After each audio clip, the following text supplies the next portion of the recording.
नमस्कार किसान भाइयों, आज हम इस वीडियो में आप लोगों को जानकारी देंगे कि खीरा के खेती किस प्रकार से करनी चाहिए। खीरा के खेती के लिए हम टॉपिक बाय टॉपिक इस वीडियो में जानकारी देने वाले हैं और हर टॉपिक की विस्तार से जानकारी इस वीडियो में हम देंगे। और आप लोगों से एक छोटा सा अनुरोध है, चैनल पर पहली बार है तो चैनल को सब्सक्राइब कीजिए और बेल आइकन नोटिफिकेशन दबाना नहीं भूलें। सबसे हम पहले बात करेंगे कि खीरा के खेती के लिए भूमि का चयन। आपको वैसा भूमि का चयन करना है जिस भूमि में जल निकासी आसानी तरीके से हो जाए।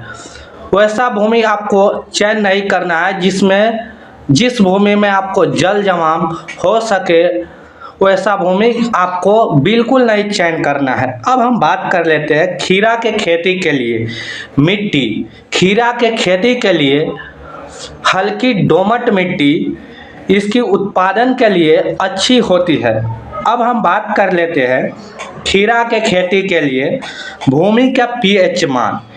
खीरा के खेती के लिए भूमि का पीएच मान 6 से लेके 6.5 के बीच अच्छा होता है।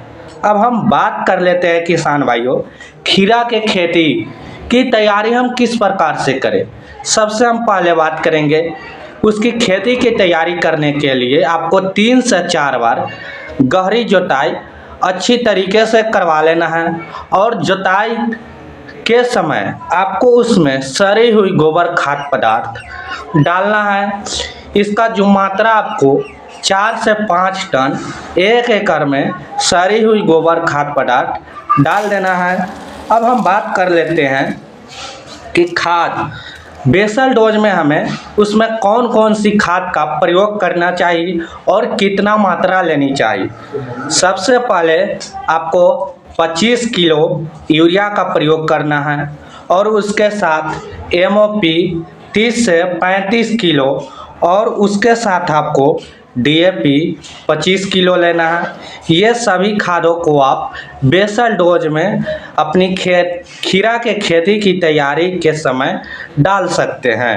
अब हम बात कर लेते हैं 1 एकड़ में बीज की मात्रा कितना लगेगा। 1 एकड़ में खीरा की बीज की मात्रा 400 से 500 ग्राम पर्याप्त होता है। अगला जो विधि है किसान भाइयों, बीज रोपाई से पहले आपको बीजों की उपचारित अवश्य करना है। बीज उपचारित के लिए आपको कार्बेंडाजेम प्लस मैंकोजेब से बीज को उपचारित कर लेना है। अब हम बात कर लेते हैं खीरा के खेती के लिए पौधा से पौधा की दूरी और लाइन से लाइन की दूरी हमें क्या रखनी चाहिए। लाइन से लाइन की दूरी आपको 45 से 60 सेंटीमीटर के बीच में दूरी रखना है। अब हम बात कर लेते हैं पौधा से पौधा की दूरी आपको 15 से 20 सेंटीमीटर के बीच की दूरी आपको रखना है। अब हम बात कर लेते हैं अगला जो विधि है खीरा की खेती हमें रोपाई के बाद कितने दिनों के बाद हमें उसमें पहली सिंचाई कर देनी चाहिए। उसमें आपको 25 से 35 दिनों के बीच में आपको इसमें पहली सिंचाई कर देनी है। अब हम बात कर लेते हैं इसमें आपको इस समय सिंचाई 8 से 10 दिन के अंतराल पर आपको सिंचाई करना होगा इस सीजन में। तो हम मिलते हैं नेक्स्ट वीडियो में नेक्स्ट इन्फॉर्मेशन के साथ। धन्यवाद।